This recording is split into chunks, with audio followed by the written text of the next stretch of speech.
Ya, ngapain Mas? Sana udah. Selamat malam yang baru bergabung.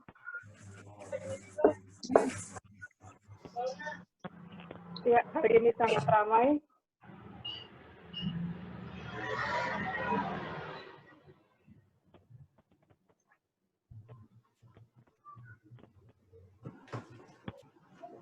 Pak Sigit. Ya, selamat malam semua. Malam, Pak. Malam, Pak. Malam, Pak.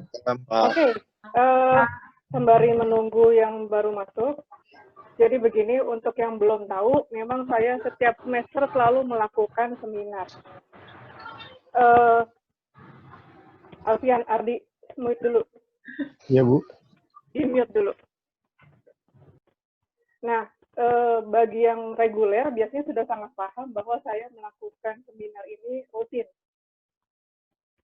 Selama ini memang saya tidak pernah mengajak kelas karyawan karena kesulitannya seminar kan selalu diadakan di kampus sementara kalian bekerja. Jadi menurut saya ini ada hikmahnya juga ke WFH sehingga kita terbiasa menggunakan Zoom dan saya bisa mengundang kelas karyawan untuk berpartisipasi di dalam seminar.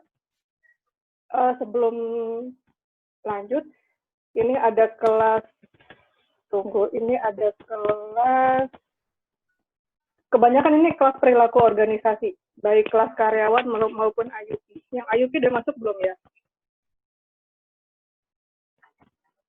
Belum kayaknya. Kemudian di sini ada beberapa asisten saya tersayang, ada Agus, ada Septi, yang sedang saya kerjain macam-macam, termasuk memberikan nilai. Jadi kalau nanti Anda terima nilai dari Septi, itu asisten saya. Sep, mana Sep? Entahlah, pokoknya ada tadi. Oke, jadi seminar ini maksud saya sekalian adalah perluasan wawasan. Mungkin Anda pikir apa hubungannya dengan mata kuliah saya? Mungkin tidak ada. Tapi yang jelas saya mau membuka wawasan Anda bahwa ada loh tren seperti ini. Jadi ketika nanti Anda bikin proposal, ada bikin apa, nggak cuman anak SDM itu biasanya kepuasan kinerja karyawan, kinerja organisasi. Jangan cuma itu aja yang jadi penelitian. Ada banyak hal yang masih bisa Anda teliti. Jadi semua ini yang saya lakukan, seminar-seminar yang saya berikan adalah perluasan wawasan. Asisten saya satu lagi, Feni. Oke. Untuk pembicaranya, CV-nya sudah saya pernah kasihkan ya. Jadi Pak Sigit ini melenceng jauh. S1-nya adalah elektro, S2-nya adalah komunikasi. Kemudian banyak bergiat di internet. Ketika saya tantangin untuk membuat seminar big data dan blockchain, kata dia siapa takut. Jadi mari kita coba pengalaman beliau. Kalau yang IUP belum pada masuk nih. Kalau anak IUP biasanya sudah tahu karena sudah sering saya ajak ke acaranya Pandi. Pasti kalau minum bagi-bagi dong. Jadi sering sudah saya ajak, kemudian menambah kenalan dan menambah wawasan. Biasanya sih ada door prize, tapi karena ini online, jadi kayaknya nggak pakai door prize, susah nantinya juga. Gitu ya. Kayaknya sudah mulai banyak, sudah ada 50. Ada gosen, Bu. Gosennya si Septi itu. Sorry, Miss. Halo, apa kabar? Fahmi, kamu udah sembuh? Fahmi? Hah? Fahmi. Sudah, Bu. Sudah. Oh. Fahmi sakitnya nggak tanggung-tanggung, tipes. DBD. Lagi COVID dia sakitnya. DBD. Udah mendingan sih, Bu. Sembuh sih belum, cuman udah mendingan. Oke. Sudah cukup banyak, 56. Pak Sigit, apakah mau dimulai? Oke, saya coba untuk share screen dulu ya, sebelum kita mulai. Oke, sebelum lupa, nanti absennya silakan diketik di chat ya. Itu untuk catatan saya, supaya nggak ada yang terlewat.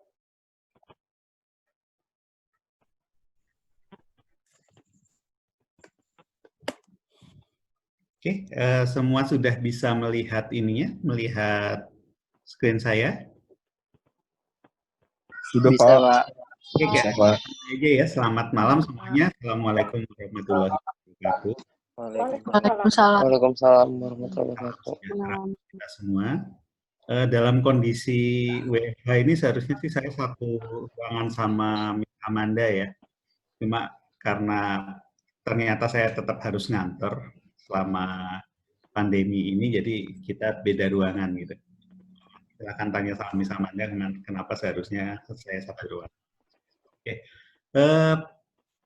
Saya akan sedikit memberikan materi tentang pengenalan Big Data gitu.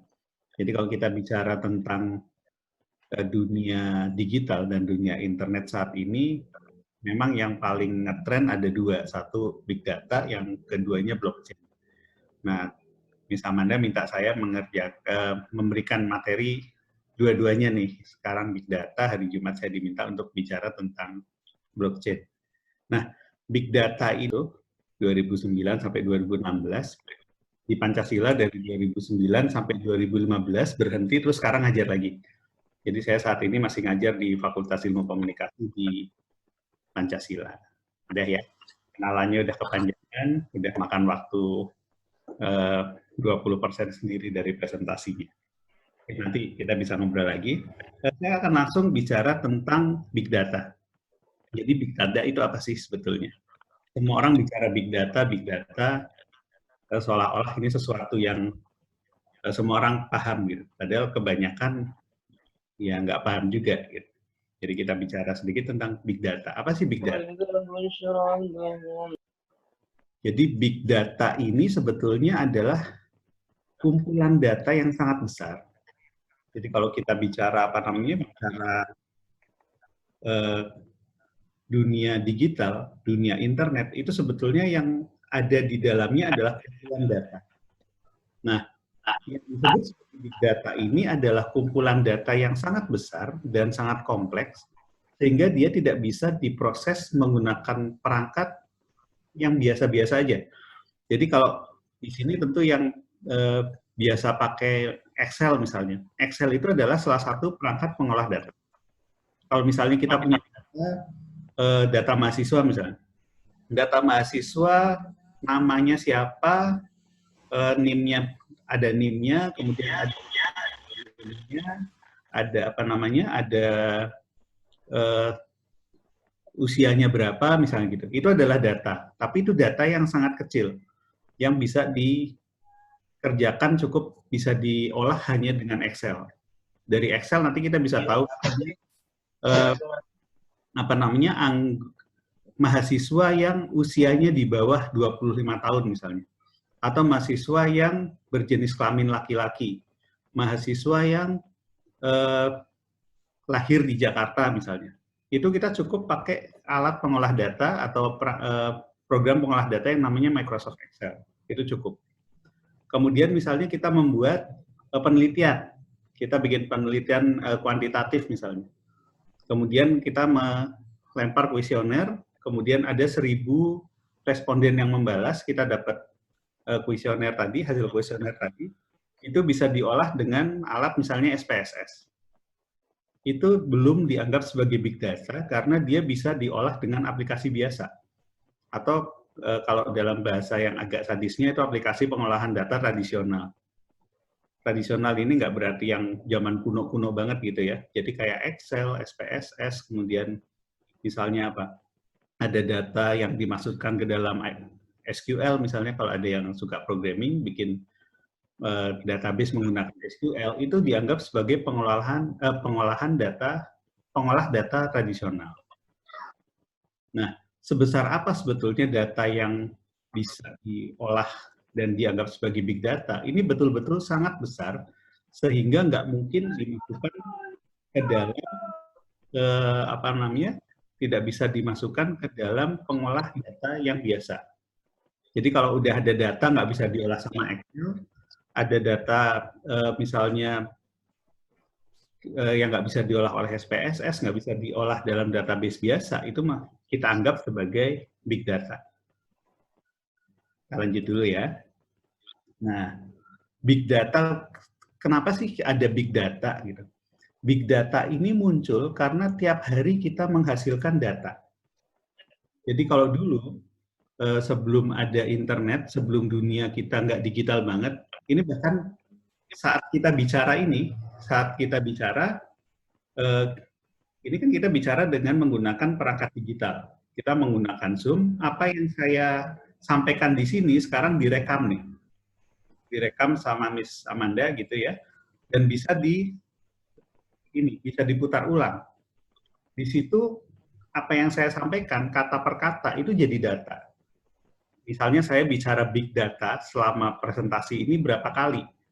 Ternyata saya bicara big data selama 30 menit ada penyebutan 100 kali big data misalnya. Nah, data-data semacam ini yang nantinya akan diolah sebagai big data tadi, data yang sangat besar. Salah satunya misalnya, kalau sekarang, bedanya pidato presiden sekarang dengan pidato presiden beberapa puluh tahun yang lalu, kalau zaman dulu ada pidato presiden, maka akan diambil intinya apa? Oh, presiden mengatakan tahun ini kita akan mengalami kenaikan kenaikan ekonomi atau pertumbuhan ekonomi sebesar 5% misalnya. Kalau zaman dulu infonya seperti itu aja. Kalau pidato presiden sekarang itu bisa dianalisa. Presiden mengatakan menyebut kata rakyat 100 kali, menyebut kata misalnya startup sebanyak 10 kali. Itu nanti dianalisa tuh. Nah, data-data seperti itu yang bisa dianalisa menggunakan big data. Itu data yang akan sangat sulit kalau misalnya kita menggunakan perangkat tradisional. Nah, balik lagi tadi kita menghasilkan selama kita hidup di dunia digital, jadi kalau dunia real itu kita nggak menciptakan data, tapi begitu kita masuk ke dunia digital, maka kita menciptakan bermacam-macam data. Misalnya hari ini Anda nge-tweet misalnya, atau nge-tweet kalau misalnya agak ketuaan, Anda bikin Insta Stories deh, maka Anda membuat data. Kalau masing-masing dari kita di sini membuat Insta Stories, dan di sini katakanlah ada berapa anggota peserta 80. 80. Berarti ada 80 Insta Stories, itu data. Bayangkan di seluruh dunia, hari ini itu ada berapa juta atau mungkin berapa ratus juta Insta Stories dihasilkan. Bagaimana cara mengolah data-data tadi sehingga bisa menghasilkan hasil yang kita harapkan. Berapa orang dari 100 juta orang di dunia hari ini yang bekerja di rumah? Itu bisa dilihat dari Insta Stories kita. Kalau misalnya saya Insta Stories-nya lagi jalan gitu, oh berarti orang ini nggak WFH gitu. Kalau Insta Stories-nya di rumah, apalagi pakai kata WFH, berarti itu kita bisa tahu berapa jumlah orang di dunia ini yang betul-betul WFH. Itu bisa. Dan itu mudah dicari dengan yang namanya big data. Nah, tadi datanya itu macam-macam nih, mulai dari perangkat digital. Anda pakai perangkat digital, Anda pakai handphone pakai handphone Android atau iPhone, itu begitu Anda nyalakan, itu Anda langsung menciptakan data di situ. Ada data, misalnya saya bangun jam berapa, saya tidur jam berapa, itu ada di perangkat digital. Sehingga kalau misalnya kita menginstal aplikasi, itu kadang-kadang aplikasi bisa tahu, Anda semalam kurang tidur, karena baru tidur jam 3, dan sudah bangun jam 7 pagi misalnya. Anda cuma tidur 4 jam. Itu data-data seperti itu bisa didapat karena adanya big data tadi. Anda sama sekali nggak bilang ke perangkat Anda, oh saya baru tidur jam 2. Anda nggak bilang ke perangkat Anda selamat tidur ya, gitu kan. Kemudian Anda taruh di sebelah tempat tidur, terus Anda tidur, nggak seperti itu, nggak perlu. Perangkat itu akan paham ketika dengan big data tadi, Anda tidak melakukan apapun di handphone, di tengah malam, kemudian nanti Anda bangun dengan waker, misalnya jam 7, itu asumsi antara Anda terakhir kali menggunakan, katakanlah ditambah sekian menit, kemudian dia sampai dia menyalakan waker, itu dianggap sebagai masa kita tidur. Itu perangkat digital. Kemudian penelitian riset. Banyak sekali riset, setiap hari mungkin kita lihat berita riset tentang apa, tapi mau dipakai buat apa nih riset tadi? Nah, itu nanti kita bicara big data. Kemudian GPS. Begitu Anda nyalain GPS atau Anda buka Google Map di handphone, maka data Anda kemana aja akan kebaca oleh si Google. Itu juga big data.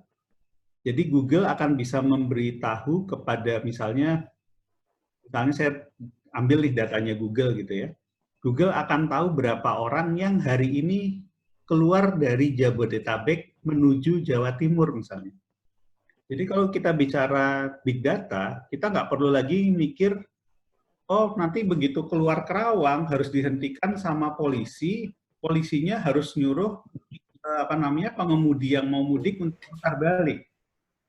Itu nggak perlu sebetulnya kalau misalnya pemerintah kita pakai big data.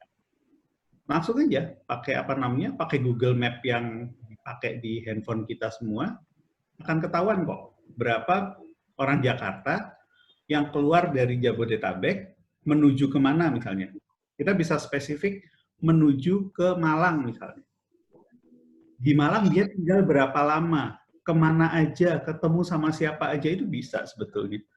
Jadi untuk menghindari menghindari orang supaya nggak terpapar oleh penderita COVID yang lain atau orang lain yang menderita COVID, itu sebetulnya gampang kalau kita bicara dengan big data.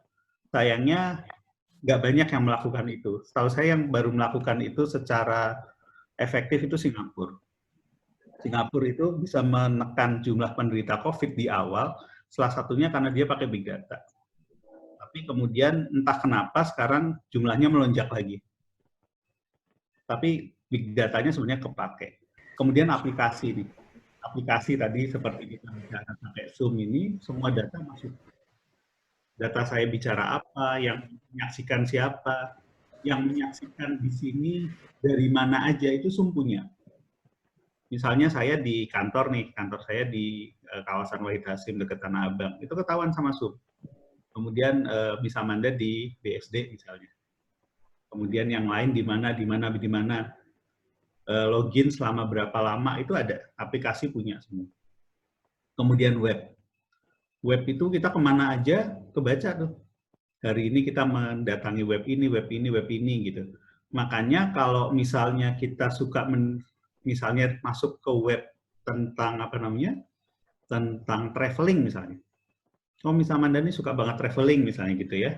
Dia suka tiap hari suka melihat ke web-web tentang oh kalau ke Perancis harus lihat apa aja, misalnya kalau ke Italia lihat apa aja gitu.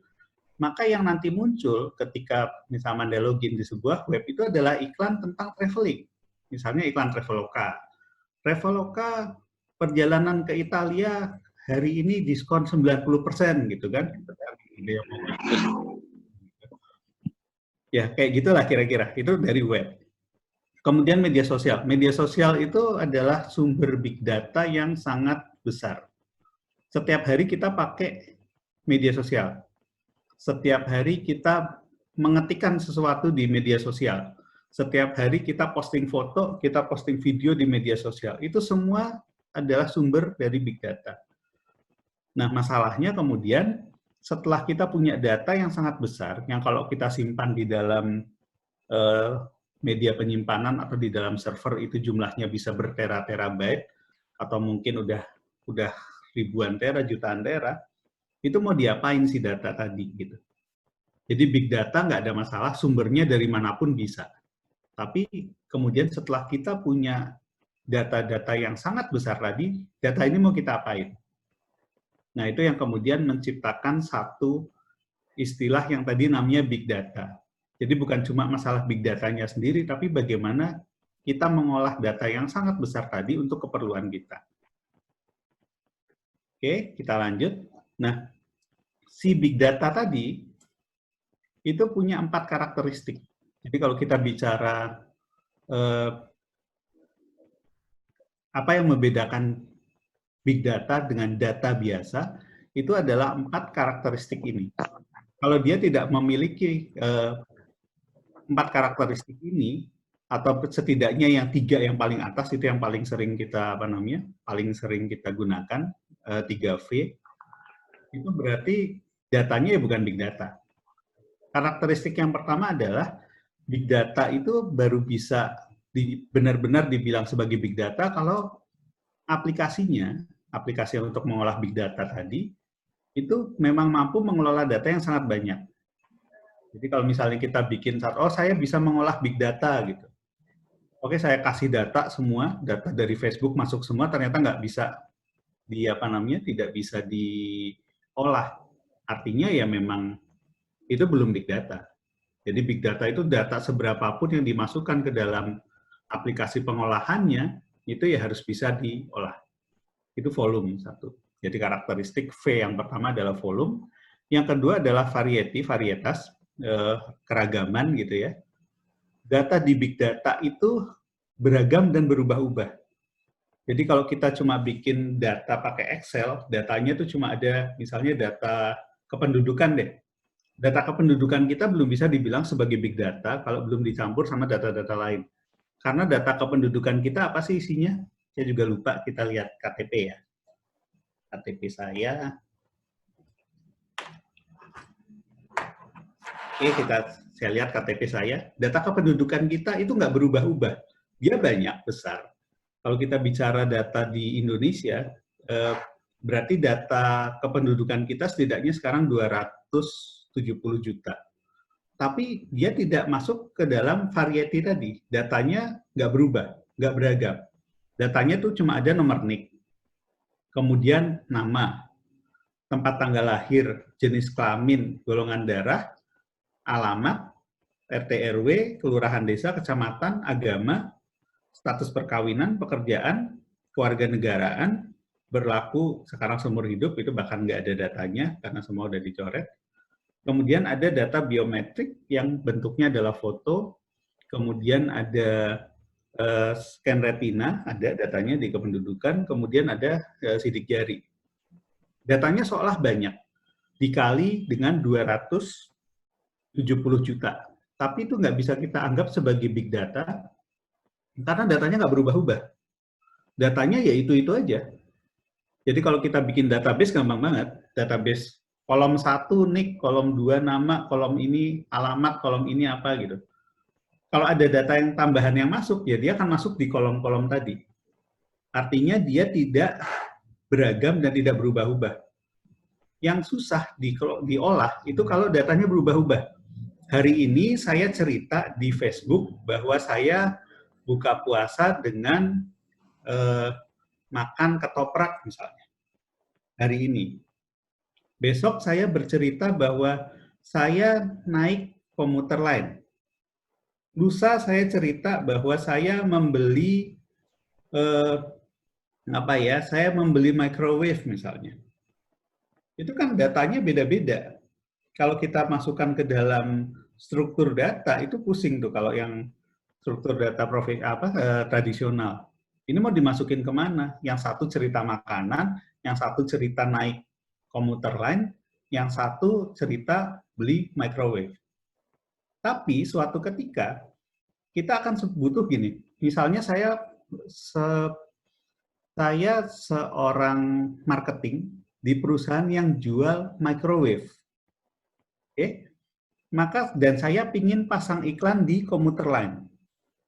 Maka saya harus tahu berapa orang yang naik komuter lain dan beli microwave. Dengan data tadi, dengan big data tadi bisa tuh disimpulkan bahwa ternyata dari katakanlah 2 juta katakanlah ya, atau 1 juta gitu, 1 juta penumpang komuter lain yang punya microwave adalah 5%-nya misalnya. Dari 5%-nya ini, 1%-nya suka makan ketoprak. Mungkin kesannya nggak penting gitu, tapi bisa aja nanti dia memasang iklan di komuter lain dengan gambar microwave dan kesukaan favorit si penumpang. Misalnya dengan ketoprak misalnya. Ada gambar microwave bisa untuk menghangatkan ketoprak yang sudah dingin dan sebagainya gitu.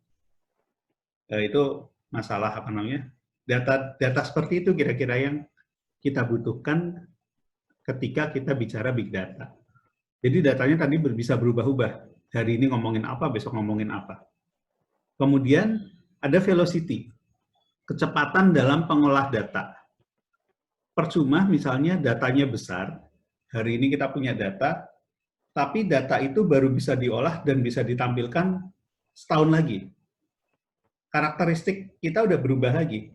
Hari ini yang suka makan ketoprak 1%. Ternyata tahun depan yang suka makan ketoprak udah turun tuh. Yang lain lebih suka makan seblak misalnya.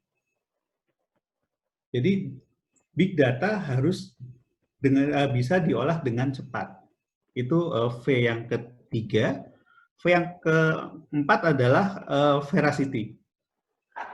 Kalau kita bicara di di literatur yang agak lama gitu ya, yang beberapa tahun yang lalu, veracity ini nggak dimasukkan, jadi hanya 3, volume, variety, velocity.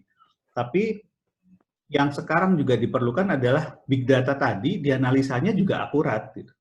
Jadi ngapain juga punya volume besar, bisa berubah-ubah, dapat dikelola bisa diolah dengan cepat, tapi analisanya nggak akurat. Ternyata yang tadi orang yang suka naik komuter lain dan makan ketoprak ternyata hanya 0,1% misalnya, tidak 1%. Sehingga data yang disajikan nggak benar. Itu yang yang membuat di ini yang terbaru, di big data yang terbaru dimasukkan V yang keempat. Jadi selama bisa memenuhi 4 V ini, maka itu masuk ke dalam big data.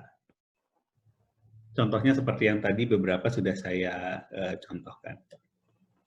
Oke. Nah, terus kenapa sih kita harus mengolah big data?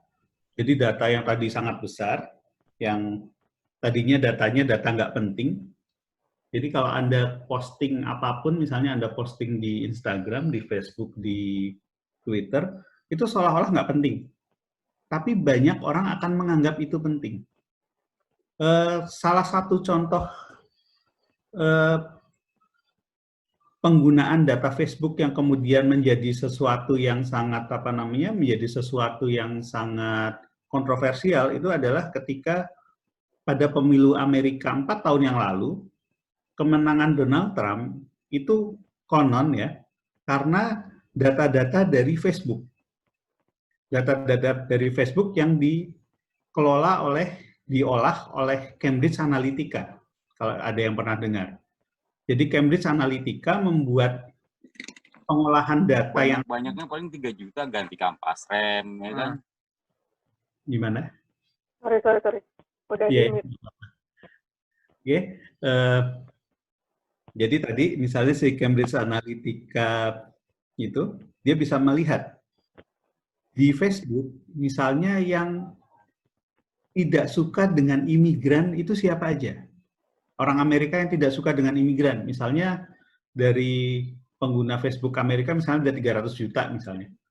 Dari 300 juta pengguna Facebook Amerika ternyata 50 juta atau kebanyakan lah 30 juta gitu 10%-nya. 30 juta itu tidak suka imigran. Apa yang bisa dilakukan dengan data itu? Dengan data itu, tim kampanyenya Trump bisa membuat satu konten yang menyatakan bahwa Trump akan keras pada kaum imigran. Diletakkannya di mana? Diletakkannya hanya di 30 juta pengguna Facebook yang memang anti-imigran. Ketika yang lain nggak anti-imigran, Trump tidak akan memasukkan kampanye tentang anti-imigran di Facebook-nya. Yang satu misalnya simple, suka nonton K-pop misalnya. Ya nanti Trump akan menggunakan itu untuk, Trump nyanyi K-pop misalnya ya. Ini nggak terjadi sih, tapi itu kira-kira kayak gitu. Nah, data yang data yang sangat beragam yang nggak penting tadi, ketika diolah dengan big data, kemudian jadi penting. Jadi kita kembali lagi tadi pengolahan big data itu adalah fungsi utamanya adalah dia mengolah data yang sangat besar, sangat kompleks untuk kepentingan suatu institusi. Institusi ini bisa individu, dia bisa calon presiden, dia bisa perusahaan, dia bisa intelijen, dia bisa militer misalnya, atau apapun. Semua sekarang membutuhkan big data untuk kepentingannya masing-masing. Nah, sekarang balik lagi. Jadi kalau misalnya Anda mau pakai big data, Anda nggak perlu mikirin dulu sumbernya dari mana, apa namanya, bagaimana pengolahannya. Yang paling penting sebetulnya adalah menentukan institusi Anda butuh apa. Jadi ketika kita bicara big data, kira-kira kayak gitu. Jadi misalnya institusi Anda marketing nih misalnya. Anda marketing yang jualan air kelapa misalnya. Anda jual air kelapa kemasan. Tadi kan kata misalnya Anda saya suruh nawarin kalau minum. Nah ini ada air minuman kemasan, saya nggak ngiklanin ya, ini air kelapa kemasan misalnya gitu. Nah, bagaimana cara saya menjual air, saya sebagai marketing si Karakoko ini, saya harus menjual air kelapa kemasan ini kepada publik. Gimana caranya? Maka saya akan lari ke big data. Dari mana aja? Saya butuh berapa orang yang suka minum air kelapa. Lokasinya di mana aja. Baru nanti kita cari nih, oke, tujuannya adalah mencari orang-orang se-Indonesia yang suka minum air kelapa. Dari mana kita nyarinya? Tadi, balik lagi ke yang ini, perangkat digital. Di perangkat digital ada foto kelapa nggak? Ternyata suka minum air kelapa, di foto. Oh ya udah, ini dimasukkan. Penelitian riset, ada yang melakukan kuesioner, siapa yang suka air kelapa, itu bisa masuk. Dari GPS, siapa yang mengunjungi warung yang menjual air kelapa, itu bisa masuk. Aplikasi dari web misalnya, dari web nyari mana yang jualan air kelapa dan sebagainya. Media sosial gampang banget. Siapa yang pernah posting, oh saya lagi minum air kelapa di pinggir pantai misalnya. Itu diolah, akhirnya muncullah satu data yang intinya cuma orang Indonesia yang suka minum air kelapa itu berapa jumlahnya, ada di mana saja. Udah itu aja. Nanti saya sebagai marketing tadi, air kelapa kemasan akan, oh ternyata yang suka minum air kelapa, kebanyakan adalah orang Bandung misalnya. Maka saya akan pasang iklan di Bandung, yang paling banyak. Ternyata orang Aceh nggak suka minum air kelapa misalnya. Maka saya tidak akan pasang iklan di Aceh. Gitu. Jadi model penggunaan big data kira-kira kayak gitu. Ketika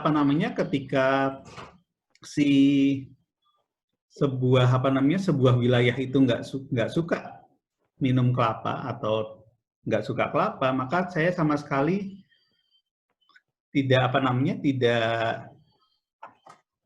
perlu beriklan di situ gitu. Kira-kira seperti itu. Itu yang yang kita bicara big data. Atau misalnya ini lain tujuan lain. Misalnya apa? Misalnya saya ingin tahu, misalnya saya calon presiden misalnya gitu ya. Saya ingin tahu berapa orang yang menganggap calon presiden yang baik ini adalah calon presiden yang merakyat misalnya. Maka itu saya bisa lihat dari kalimat-kalimat yang ditweet seseorang misalnya. Oh ternyata orang yang suka nge-tweet ini itu sama sekali tidak suka tidak suka presiden yang merakyat gitu. Ya udah, artinya kita harus memperlakukan si calon pemilih ini dengan berbeda, harus ada kampanye yang berbeda. Tapi ternyata 20% suka nih calon presiden yang merakyat. Ya udah, kita lempar kampanye ke 20% orang tadi untuk untuk menggunakan konten-konten yang menunjukkan bahwa saya calon presiden yang merakyat. Kira-kira kayak gitu. Jadi big data ini yang paling penting sebetulnya kita tahu kepentingan institusinya apa, baru nanti kita cari datanya untuk diolah. Nggak sebaliknya. Berbeda dengan data tradisional. Data tradisional itu datanya ada dulu, baru nanti kita sort. Data kependudukan, ada datanya semua, baru kita cari berapa persen orang Indonesia yang berjenis kelamin perempuan. Berapa persen orang Indonesia yang berusia di atas 50 tahun. Berapa persen orang Indonesia yang masih balita. Itu datanya udah ada dulu, baru kita jabarkan ininya. Bisa ambil apa dari data tadi. Tapi kalau kita bicara big data, kita mulai dari kita perlu apa dulu, baru nanti kita cari datanya dan diolah. Jadi dibalik. Jadi kalau kita bicara big data, kita nggak bisa datanya dikumpulin dulu, karena datanya akan terlalu banyak. Oke, itu. Bentar. Satu itu tadi. Nah, ini. Nah, terakhir itu tadi ada titipan dari Miss Amanda, kita bicara sedikit big data untuk manajemen. Nah, balik lagi ke tujuan tadi, kita mendapatkan data. Nah, salah satu tujuan lain dari big data adalah dia menjamin aksesibilitas, jadi kita punya akses ke data, dan kualitas data. Jadi data yang kita dapat mudah diakses, kemudian memiliki kualitas yang tinggi. Itu bisa buat apa aja di manajemen. Tidaknya, kalau kita bicara marketing, tadi saya sudah cerita banyak panjang lebar, ternyata big data tadi bisa digunakan untuk mencari target pasar. Itu paling gampang.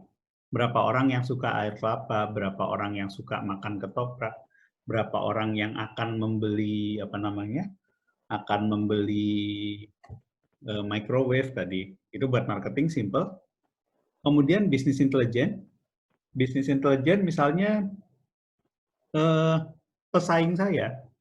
Misalnya saya punya perusahaan handphone misalnya. Saya punya perusahaan handphone, saya pemilik Samsung atau pengelola Samsung misalnya. Saya ingin tahu Huawei itu membuat satu produk itu kira-kira akan bisa mengalahkan produk Samsung atau enggak. Misalnya Huawei mengeluarkan handphone murah dengan NFC misalnya.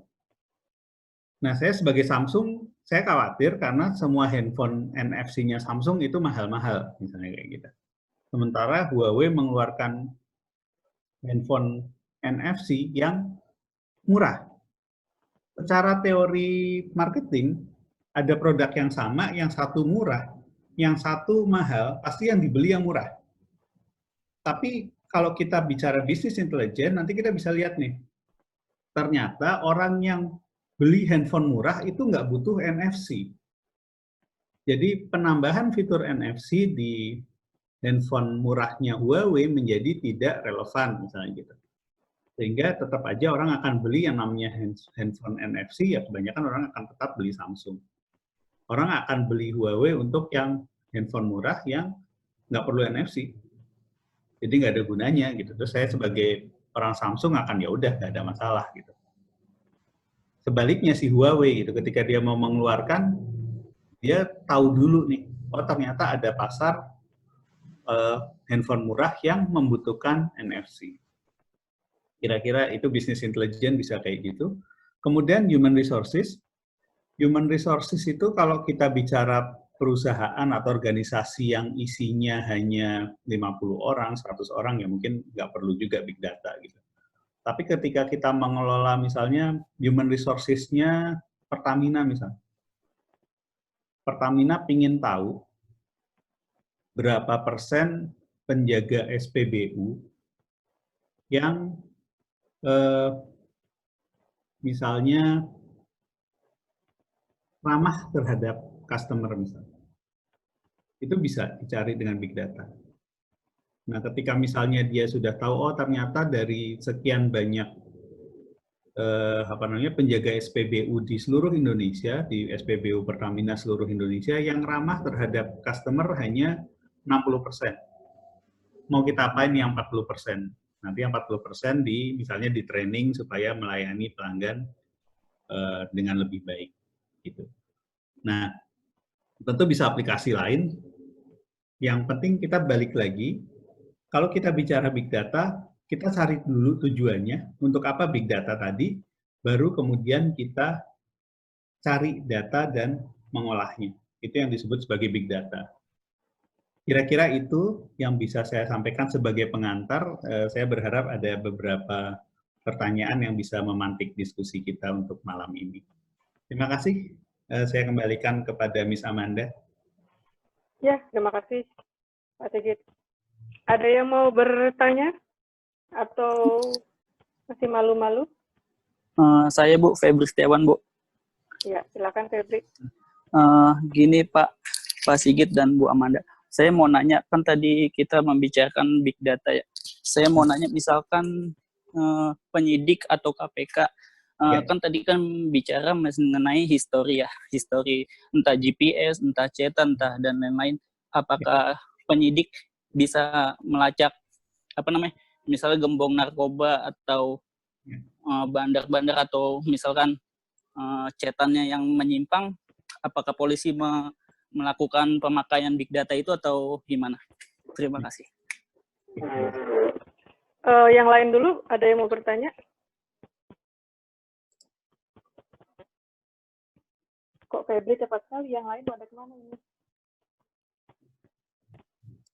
Hai anak Ayupi, ada yang mau nanya nggak? Hai Elisa. Belum ada, Pak Sigit boleh dijawab dulu dari menunggu. Siapa, Febri ya? Febri. Iya Pak, Febri Setiawan. Febri Setiawan, oke. Tadi tentang pelacakan kasus kriminalitas apapun sebetulnya ya. Iya Pak. Pernah kan ya nonton film, nggak tahu, saya termasuk penggemar film. Ada film-film futuristik yang misalnya yang penjahatnya itu saking takutnya dikejar-kejar, dia sampai ngebuang handphone misalnya. Atau misalnya kalau futuristik ya ada handphone yang ditanam di tangan terus dilepas dari tangannya untuk dihancurkan gitu ya.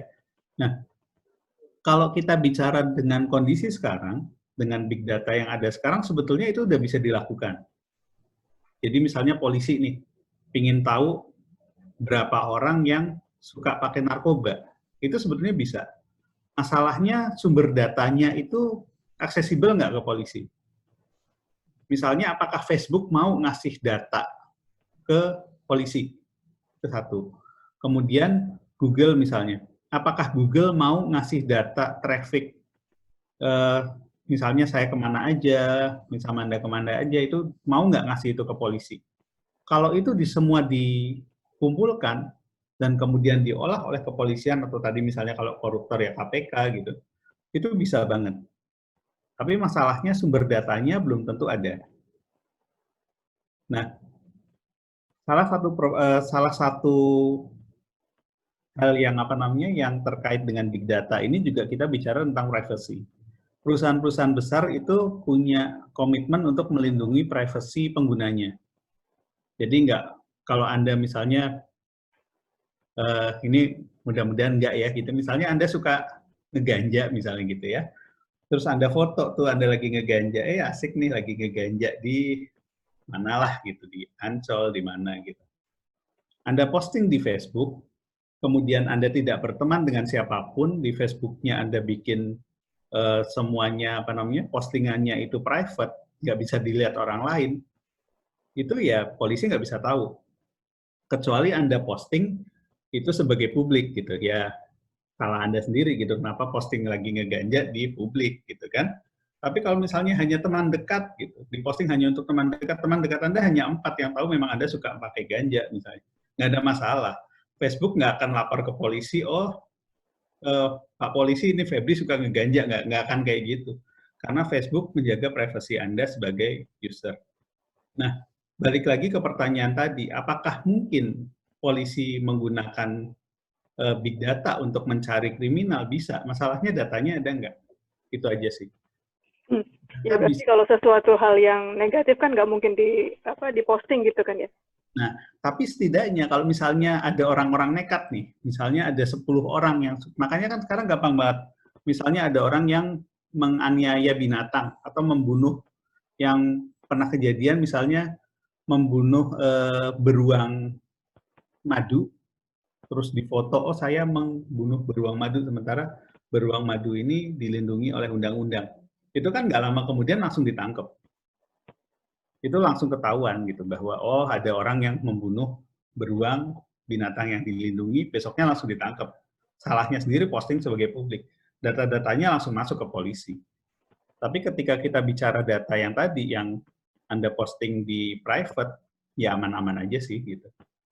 Jadi kalau misalnya ada yang nekat gitu, oh hari ini saya sedang pesta ganja di rumah mana, di foto gitu, di tag lagi kan, oh di jalan ini jam sekian, ya udah itu sih langsung aja ditangkap polisi. Jadi sebenarnya gampang, secara teknologi memungkinkan.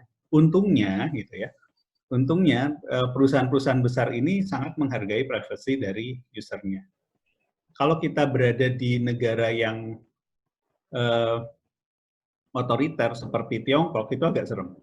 Jadi kalau kita lihat sekarang Tiongkok ini bahkan akan membuat rating untuk warga negaranya. Warga negara yang berbuat baik nanti dikasih rating plus. Yang suka berbuat, misalnya suka melanggar peraturan, segala macam, itu akan dapat nilai minus.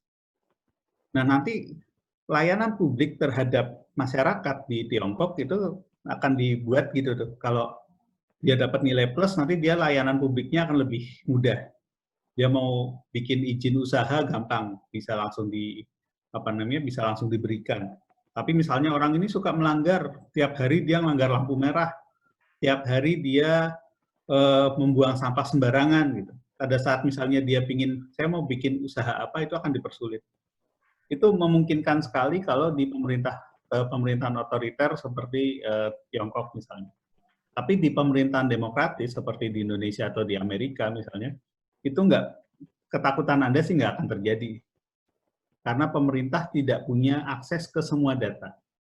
Tapi bayangkan kalau pemerintah, Tiongkok itu kan mengerikan ya. Satu, dia sangat paham teknologi, pemerintahnya sangat paham teknologi, tentaranya sangat paham teknologi, sampai mereka punya hacker-hacker yang dijadikan jenderal misalnya, dan mereka sangat otoriter.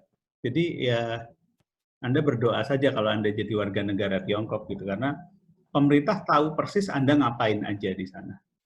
Dan kalau Anda melakukan kejahatan, dan itu sampai masuk kategori mengganggu keamanan atau mengganggu negara, itu Anda dengan mudah ditangkap.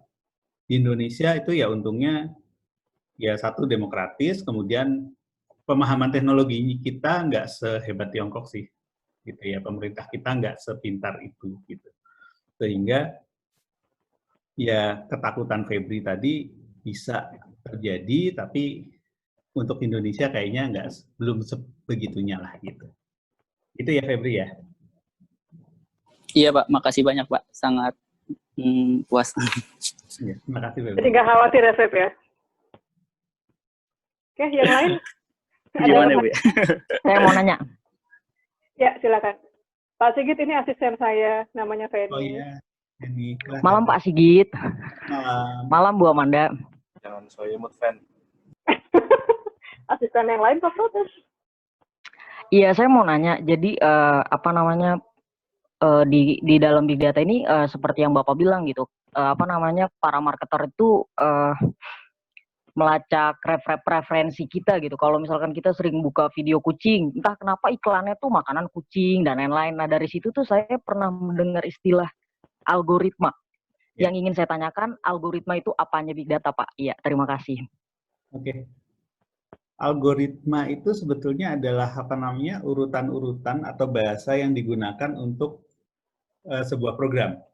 Jadi misalnya ketika saya memasukkan satu data, nanti oleh algoritma itu diproses sehingga mengeluarkan sebuah keluaran tertentu gitu ya. Jadi si algoritma ini sebetulnya adalah bagian dari program yang digunakan untuk memproses data. Intinya itu sih. Sehingga kalau tadi kita bicara ada yang suka lihat video kucing, Kemudian si algoritma ini membaca, oh orang ini tiap hari lihat video kucing. Berarti jadi salah satu kelebihan dari big data adalah si algoritma tadi, si urutan-urutan atau si bahasa yang digunakan oleh pemrograman tadi, itu bisa belajar. Jadi ketika algoritmanya dibuat, oh orang ini suka kucing, orang ini suka menonton video kucing. Itu sebetulnya algoritma awalnya dia nggak bisa menentukan apapun. Terus nanti diajarin lagi nih si algoritma. Oh ternyata ada orang yang suka nonton video kucing sehari 3 jam misalnya. Maka nanti si pembuat algoritma atau si programmer itu akan menuliskan, kalau orang-orang yang memenuhi syarat ini, maka dia diasumsikan, dianggap bahwa dia suka kucing. Oke? Ketemu nih data suka kucing. Nanti diajarin lagi lah sama si sama si programmernya. Orang yang suka kucing itu biasanya pelihara kucing. Ini asumsi dulu nih, bisa salah bisa benar. Makanya nanti semakin si algoritma ini belajar, dia akan semakin pintar. Dikasih asumsi-asumsi kayak gitu. Oh si tadi yang suka nonton video kucing artinya suka kucing. Apa artinya suka kucing? Artinya dia pelihara kucing. Ketika dia suka pelihara kucing, berarti dia perlu makanan kucing. Maka kalau mau kasih iklan makanan kucing, ya orang-orang ini. Nanti dari situ akan kesaring lagi. Ternyata yang suka beli makanan kucing, itu hanya 10%-nya. 10%-nya tinggal di Jakarta misalnya. Mayoritas tinggal di Jakarta. Kenapa orang Jakarta kok suka beli makanan kucing? Itu nanti dipelajarin lagi. Ternyata karena orang Jakarta nggak mau repot-repot bikin makanan kucing sendiri dari ikan asin misalnya. Kalau orang Bandung itu lebih suka beli ikan asin terus dibikin sendiri. Dan Bandung lah ya, Cirebon gitu yang pinggir laut. Orang Cirebon lebih suka bikin makanan kucing sendiri. Orang Jakarta males. Jadi suka tadi makanan kucing itu yang suka beli orang Jakarta. Nanti si algoritmanya jadi belajar lagi nih. Ternyata yang harus dikasih iklan iklan makanan kucing adalah orang yang suka menonton kucing, video kucing dan tinggal di Jakarta. Itu makin lama dia akan semakin pintar sehingga masuk ke V yang keempat tadi, yang veracity itu, akurasi. Jadi semakin akurat. Tapi di awal, si algoritma atau si pemrograman program yang baru dibuat, itu biasanya belum pintar. Semakin dia mendapatkan data, dia semakin pintar.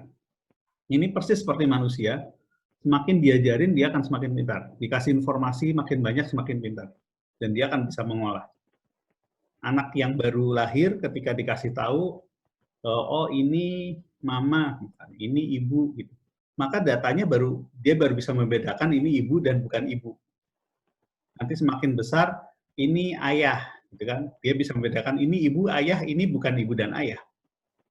Ini ibu, ini ayah, ini kakak, ini adik, ini keluarga. Jadi di luar ayah, ibu, kakak, adik bukan keluarga. Kira-kira kayak gitulah ngajarinnya, persis kayak ngajarin orang. Si algoritma tadi itu diajarinnya kira-kira kayak gitu. Ada data, baru ajarin, oh data ini artinya ini, data ini artinya ini. Jadi algoritma tadi sebetulnya adalah inti dari si big data itu sendiri sih. Inti untuk mengolah big datanya. Kalau kita bicara big data kan sebenarnya datanya sendiri. Data yang sangat besar itu yang disebut big data, tapi dia diolah untuk tujuan tertentu. Inti pengolahannya adalah algoritma tadi. Kira-kira kayak gitu. Ya, oke Pak. Terima kasih. Cukup jelas. Ya, terima kasih. Yang lain? Basya mana Basya? Kok nggak ada suaranya? Basya.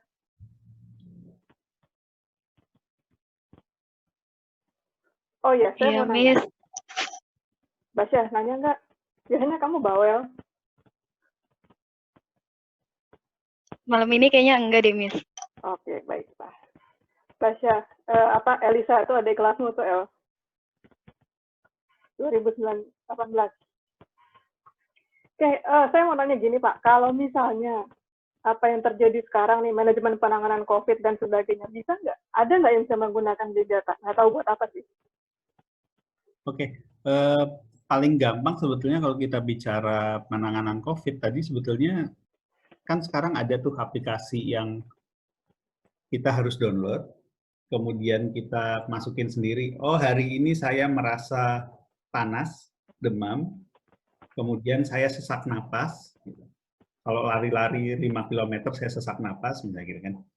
Itu apa namanya, data-data kayak gitu harus dimasukin, kemudian saya pernah ketemu siapa aja, saya pernah keluar negeri atau enggak, gitu. Itu harus dimasukin secara manual. Itu aplikasi-aplikasi yang sekarang muncul loh. Yang saya begitu lihat udah males banget untuk masang. Orang belum apa-apa udah ditanyain. Yang penting kan sebetulnya kalau kita bicara COVID tadi harus ada tes gitu ya. Nah, kalau kita bicara pakai big data itu nggak perlu lagi masukin tadi gitu. Big data kan tahu saya pernah ke mana? Ke Wuhan atau enggak misalnya gitu ya. Ternyata saya pernah ke Wuhan bulan Januari. Itu kalau kita lihat dari big data harusnya muncul. Kita tinggal minta ke Google. Google ini karena saya butuh apa namanya? Butuh untuk mencegah COVID di negara saya butuh siapa aja orang yang pernah ke Hunan, ke Wuhan dari bulan Januari sampai Maret 2020. Cukup kayak gitu aja. Google akan ngasih gitu. Jadi big datanya biarkan si Google yang ngasih.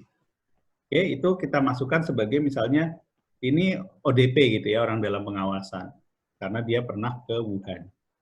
Kemudian, oke Google saya juga minta nih, orang-orang ini selama di Indonesia ketemu siapa aja. Google bisa ngasih datanya. Oh dia pernah bertemu dengan ini, berarti orang ini ODP juga. Udah tuh ketemu sekian ratus ribu atau sekian juta orang yang ODP, dites. Ketika dites, oh yang positif ini, nanti ada data baru kan. Data baru itu diolah pakai big data sendiri. Tapi data awalnya sebetulnya udah ada dari si Google tadi. Dengan Google Map ketahuan kita pernah kemana. Bahkan nggak harus pakai Google Map, dengan apa namanya, dengan handphonenya aja itu ketahuan. Karena kan setiap kali kita pindah, misalnya saya jalan dari Wahid Hasim ke ke Semanggi deh, gitu. Itu kan saya dilayani oleh BTS, bukan penyanyi Korea itu ya, BTS itu Base Transceiver Station, yang kalau saya pakai handphone itu dia menerima sinyal saya dan saya bisa menerima sinyal itu karena saya berhubung ke BTS. Nah, saya akan berganti-ganti BTS, itu kebaca di handphonenya. Artinya saya gerak dari Wahid Hasim, lewat Tamrin, lewat Sudirman sampai ke Semanggi itu kebaca, tanpa harus ngidupin Google Map. Handphone kita bisa baca itu. Dan itu kesimpan datanya, entah di operator maupun di handphonenya sendiri. Handphone tanpa harus tahu nomor ini saya, bahkan ya, tanpa harus tahu nomor handphone saya, itu ada IMEI kan, kalau di handphone. Itu ketahuan. Handphone saya, IMEI sekian, jalan-jalan dari sini ke sini, itu ketahuan semua. Nah, data itu sebenarnya data private. Tapi kalau kita bicara tentang pencegahan COVID, itu seharusnya bisa. Apalagi kemarin Google dan Apple itu sudah menyatakan mereka kerjasama untuk menanggulangi COVID. Sebenarnya pemerintah kita, gitu ya, entah pusat maupun daerah, bisa aja sih minta. Saya perlu data orang Indonesia, tadi mulai dari yang pernah ke Wuhan, kemudian orang yang pernah ke Wuhan itu pernah ngobrol sama siapa aja, pernah bertemu siapa aja, itu bisa. Nah, dari situ kan ketahuan. Baru nanti tinggal dicek, oh yang ODP ini dicek semua. Yang sakit diobatin, yang nggak sakit ya udah berarti aman, gitu aja sih. Sebenarnya sesimpel itu kalau kita mau pakai big data. Tapi masalahnya ya itu kembali lagi yang satu-satunya yang berhasil menerapkan itu kayaknya Singapura. Karena relatif datanya sendiri juga nggak terlalu big amat gitu. Orang Singapura itu kan jumlah penduduknya paling 5 jutaan, relatif gampang, cuma tinggal di kota kecil. Singapura itu kota kecil ya, jangan menganggap Singapura kota besar. Singapura itu kota kecil jauh lebih besar Jakarta, jumlah penduduknya setengahnya Jakarta. Kalau kita bicara Jabodetabek, penduduknya cuma 1/5-nya Jakarta, 1/5 Jabodetabek. Jadi negara kecil, kota kecil, penduduknya dikit, dan mereka semua sudah pakai perangkat berbasis internet. Sehingga simpel untuk melacak dengan big data. Di Indonesia mungkin lebih susah. Satu itu karena datanya terlalu besar, kedua ya mungkin pemerintah kita belum secanggih Singapura aja sih. Itu yang terakhir agak makjelek gitu ya. Ini ada pertanyaan dari Iin Yulia. Oh ya, ini ada campuran juga dari kelas blended learning. Jadi mereka adalah kelas yang memang sudah dari dulu pakai Zoom. Kelas jarak jauhnya Unkris. Iin Yulia bertanya, apa bedanya cloud sama big data dan hubungan teknologi Internet of Things, AI, dan Smart City dengan big data? Bentar, apa aja yang dia minta untuk ini? Iin ya? Apa aja nih yang bedanya cloud sama big data, itu satu pertanyaan. Yang kedua, apa hubungannya teknologi Internet of Things, Artificial Intelligence, AI, dan Smart City, oke. dengan big data? Oke. Iin, pertanyaan kamu keren sekali. Saya bingung, moga-moga pembicaranya tidak bingung. Oke, ini ada beberapa hal yang terpisah tapi saling terkait. Kita bicara cloud dulu. Cloud itu sebetulnya adalah istilah untuk penyimpanan di internet yang secara fisik kita nggak tahu itu di mana. Yang tahu secara fisik itu di mana hanya penyedia layanannya. Misalnya gini, Unkris punya website ya. Unkris punya website. Punya, pasti punya lah, nggak mungkin nggak punya. Unkris punya website. Kemudian kalau kita bicara secara tradisional, itu biasanya Unkris punya server sendiri, ditaruh misalnya di database di gedung cyber, ada server ditaruh di situ, terus websitenya taruh di situ. Itu hal yang tradisional. Tapi kalau kita bicara cloud, ada penyedia layanan yang ya udah pokoknya nggak usah tahu, Unkris nggak usah tahu ini posisinya di mana, bisa di Indonesia, bisa di Amerika, bisa di Rusia, atau bisa di Swedia misalnya. Yang penting taruh aja di situ, datanya aman, kita sediain semuanya, taruh aja datanya, pokoknya bisa diakses sama internet. Itu cloud. Itu satu. Big data tadi yang udah diterangkan. Big data ini ya memang kalau kita mau bicara datanya mau ditaruh di mana? Apakah datanya mau secara fisik ditaruh di sebuah server yang sangat besar? Kalau kayak Google itu kan bahkan punya punya server di kutub ya, biar dingin gitu. Tapi besar, secara fisik mereka punya. Tapi apakah mau ditaruh di cloud? Bisa aja, datanya mau ditaruh di mana? Jadi cloud ini adalah salah satu tempat buat naruh data. Karena dia bisa ditaruh dimanapun, itu biasanya dia lebih efisien karena bisa aja yang misalnya data 1 tera gitu ya, 0,5 tera taruh di Amerika, 0,5 tera taruh di mana gitu, itu bisa. Sehingga relatif si cloud ini bisa digunakan untuk data yang sangat besar, sehingga memang cocok untuk big data. Cuma kelemahan cloud, ya tadi karena kita nggak tahu lokasinya di mana, kalau tiba-tiba secara fisik dia hilang, ya hilang gitu. Perusahaannya tutup tiba-tiba gitu. Terus ditanya, data saya di mana, nggak tahu, gitu kan di cloud. Tapi kalau misalnya penyedia cloud-nya besar gitu, kayak Amazon misalnya, Amazon Web Service itu, AWS, ya kita percaya Amazon belum akan bangkrut lah gitu. Jadi harusnya aman gitu. Jadi cloud ini tempat penyimpanan datanya. Internet of Things itu sebetulnya istilah untuk perangkat apapun yang memiliki nomor IP. IP itu Internet Protocol. Jadi apapun yang punya nomor IP artinya dia bisa terhubung ke internet dan saling bertukar data. Misalnya apa? Misalnya handphone itu pasti. Zaman dulu handphone nggak punya IP karena dia cuma buat telepon-teleponan. Sekarang ada gitu ya, ada IP-nya karena dia buat koneksi internet. Misalnya kulkas gitu, lemari es itu sekarang bisa masuk ke IoT. Buat apa fungsinya lemari es dihubungkan ke internet? Itu ya karena dia karena dia cukup pintar gitu ya, harusnya ya. Kalau ngapain juga kalau kulkasnya tidak pintar dihubungkan ke internet, nggak ada gunanya. Tapi biasanya smart kulkas, smart refrigerator gitu ya, dia bisa tahu tuh di dalam lemari es tadi misalnya harusnya ada telur, telurnya tinggal 1, harusnya bisa 10 telur, telurnya tinggal 1, maka dia bisa tahu, oh harus beli. Maka kalau dia IoT, dia Internet of Things, si kulkas ini bisa langsung pesan gitu, pakai apa ya, kalau sekarang sayur box gitu ya, pesan ke sayur box, saya butuh telur, gitu kan. Oke, terus si sayur box tanpa harus ada intervensi dari intervensi dari penggunanya, dia akan langsung tiba-tiba sayur box datang tuh di depan rumah, oh ada telur. Di pemiliknya mungkin bahkan nggak tahu loh, kok saya beli telur, begitu ngecek di kulkas, oh ya tinggal satu, bener. Itu IoT. Saya mau dong kulkas kayak gitu. Keren ya, mahal pasti. Ada sih, itu prototipenya ada. Artinya IoT ini bisa seperti itu, jadi termasuk semua hal sekarang terkoneksi ke internet dan bisa dihubungkan menggunakan internet. Drone, misalnya drone itu IoT. Intinya semua hal yang punya nomor IP, punya akses ke internet, itu kita anggap sebagai Internet of Things. Nah, secara teknologi, itu kita sekarang udah, kalau kita bicara IP, itu kita sekarang udah masuk ke IP versi 6. IP versi 6 itu memungkinkan 1 meter persegi di planet bumi itu untuk dapat 1 nomor IP. Jadi sebetulnya kita bisa bikin apapun, meja IoT misalnya. Nggak tahu kegunaannya seperti apa, itu nanti Anda bisa pikirkan sendiri sih gitu.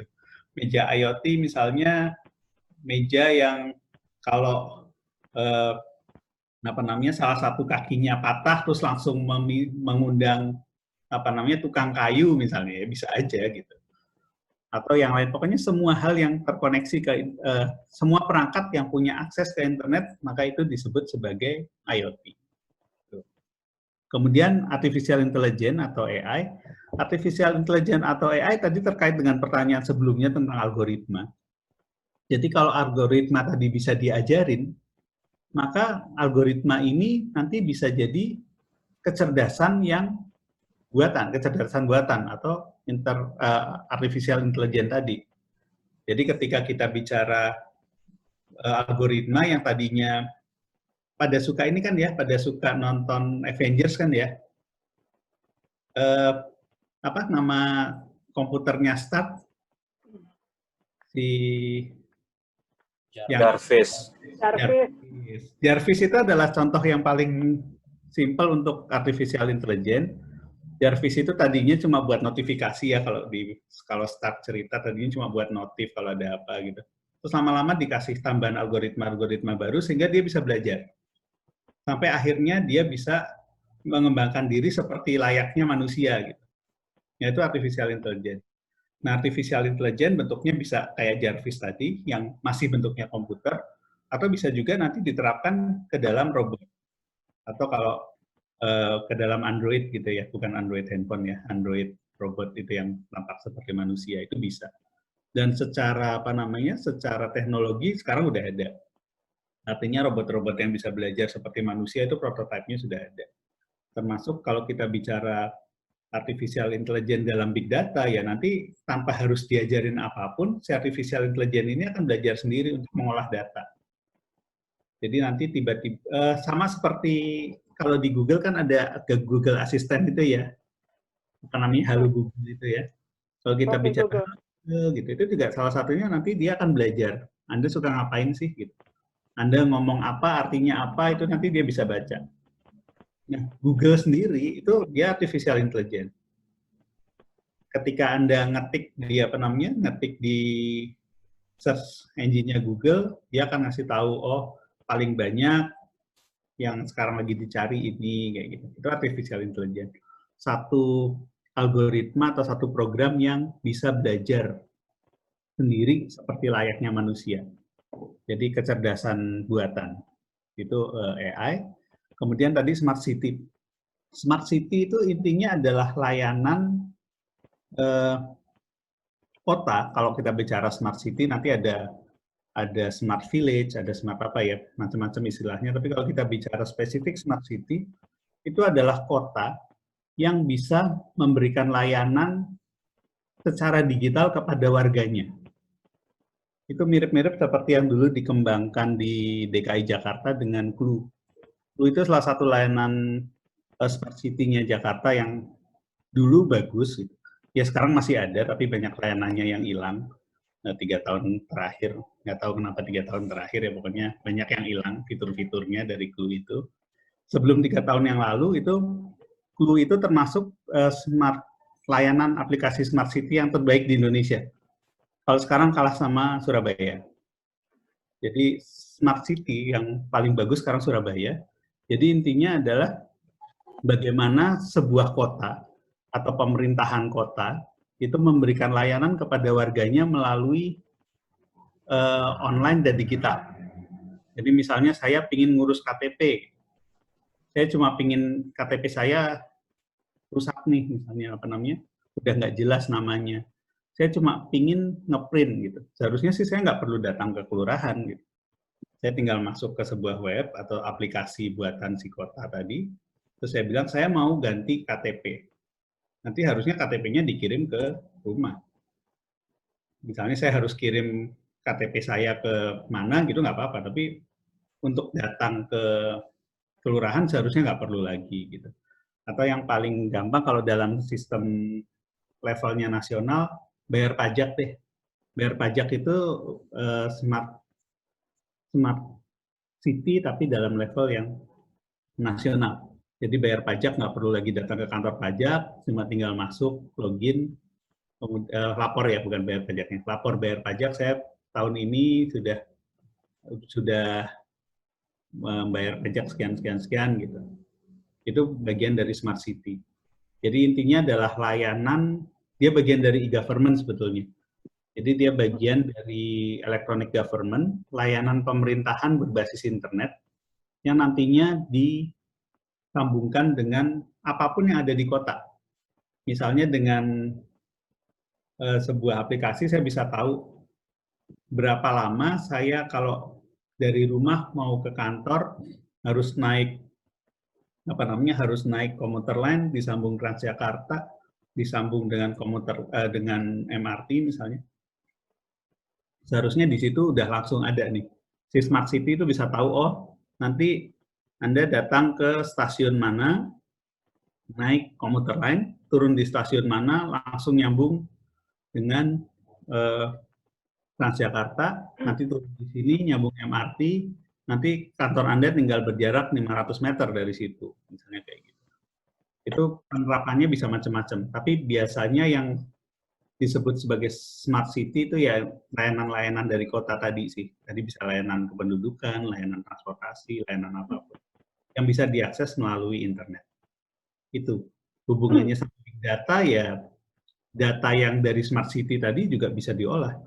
Jadi akan ketahuan orang yang tiap hari datang naik komuter lain, turun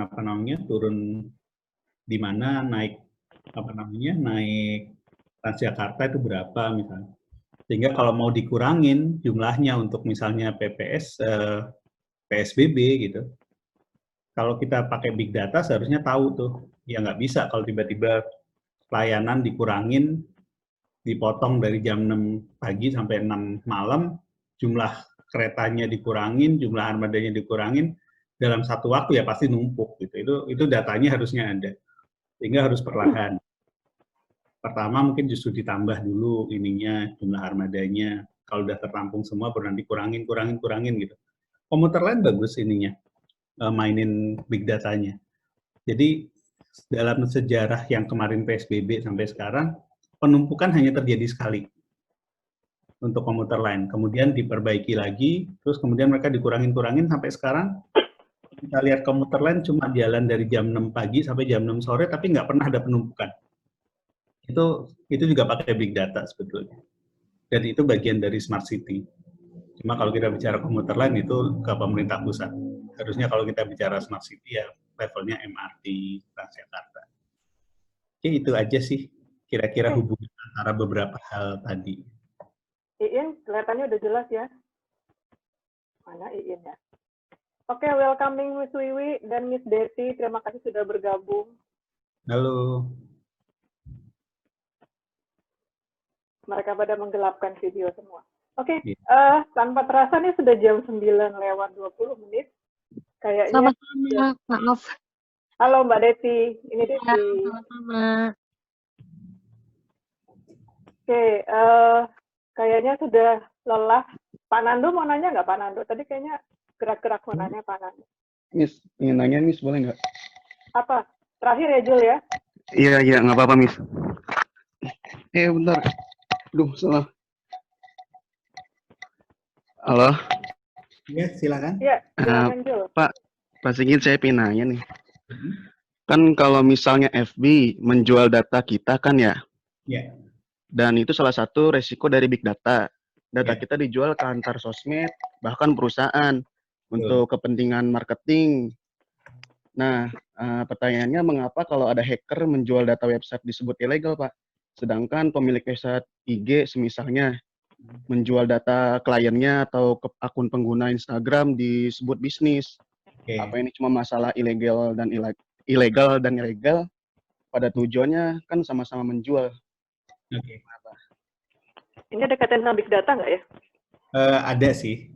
Oh, ada. Karena apa namanya, data yang dijual itu bagian untuk dianalisa sih. Benar. Makasih Sul, pertanyaannya langsung aja ya Miss Amanda ya. Ya, silakan Pak. Jadi kalau kita bicara, kalau Facebook jualan itu bisnis, kalau hacker yang jualan itu ilegal. Ya, masalahnya adalah ketika kita daftar Facebook, kita mengamini gitu ya, apa namanya, memperbolehkan Facebook untuk menggunakan data kita. Jadi ketika kita daftar, itu pasti kan ada tuh, kita masukin nama, lalalala gitu ya. Terus di bagian bawah, saya tunduk pada aturan yang ditetapkan oleh Facebook. Baca aturan di sini. Masalahnya kita nggak pernah baca aturannya.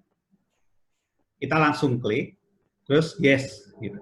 Nah, secara hukum, Anda sudah menyetujui termnya Google, apa namanya, persyaratannya Google, Facebook, termnya Facebook, persyaratannya Facebook, bahwa data Anda akan boleh digunakan untuk kepentingan ini, itu ada sebetulnya.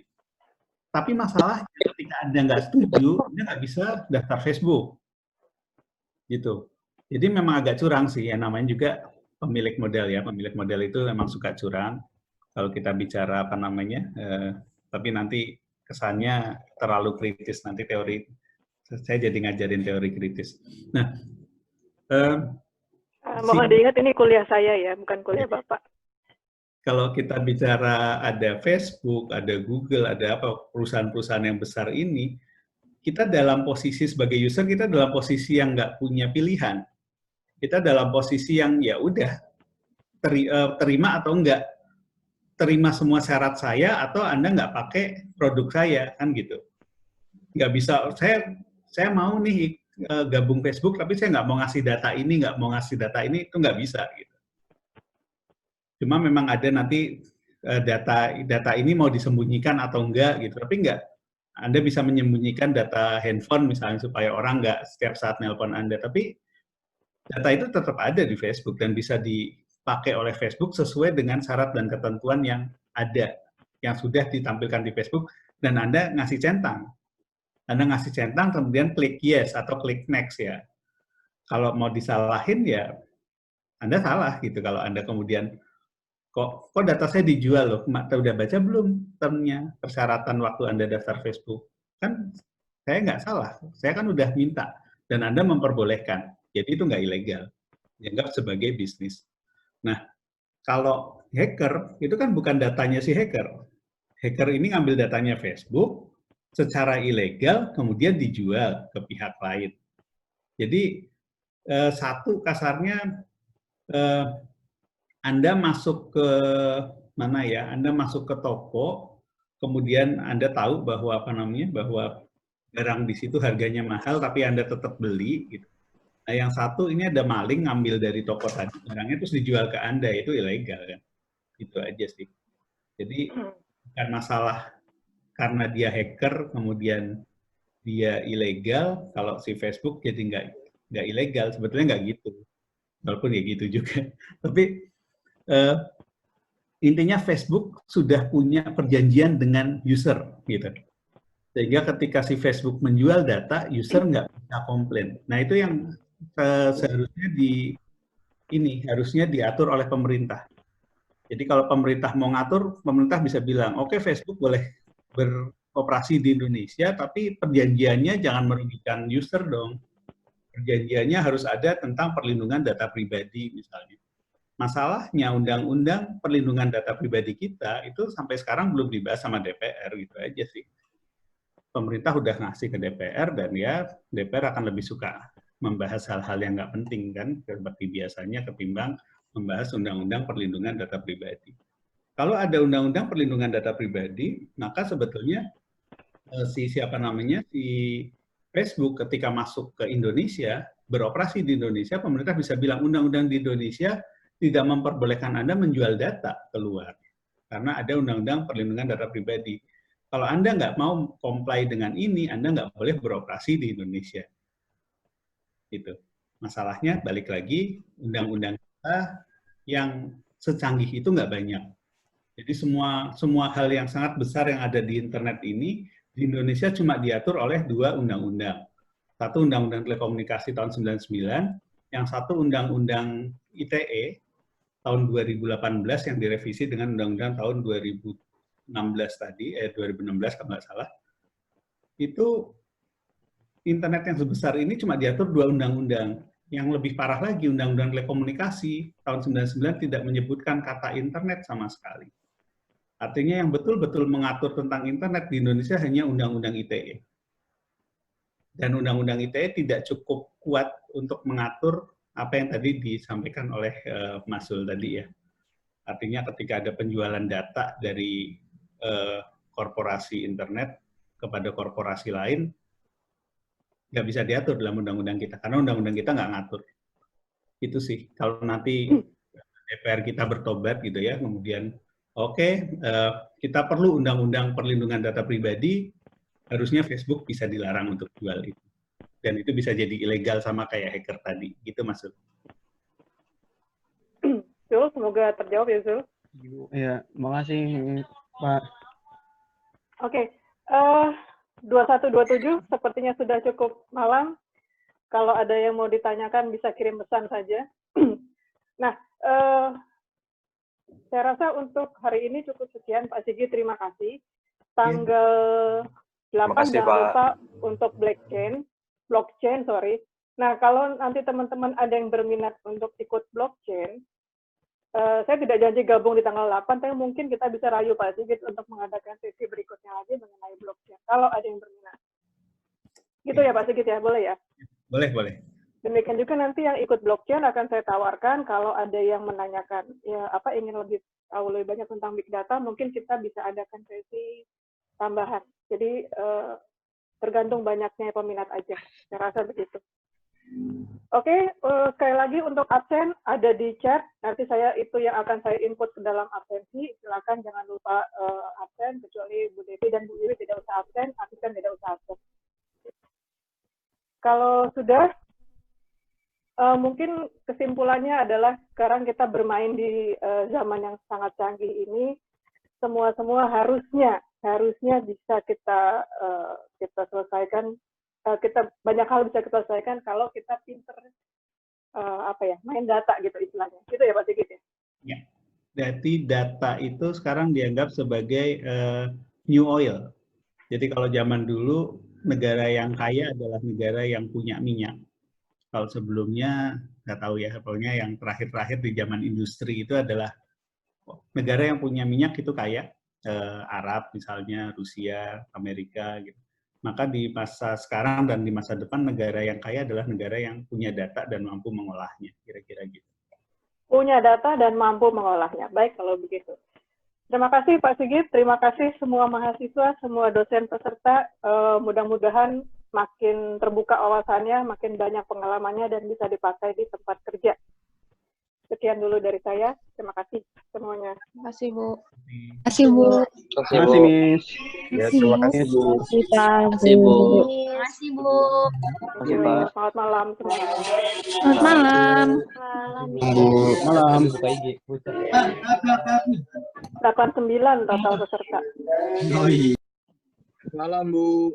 Selamat malam itu. Malam. Malam Bu Deti, terima kasih. Kita lagi di Alfamart.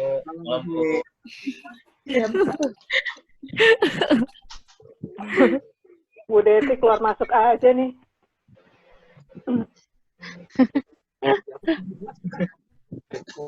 Lift ya, izin lift. Izin, Ya, siap. silakan. Hati-hati. Oke, lanjut. Kita stop ya.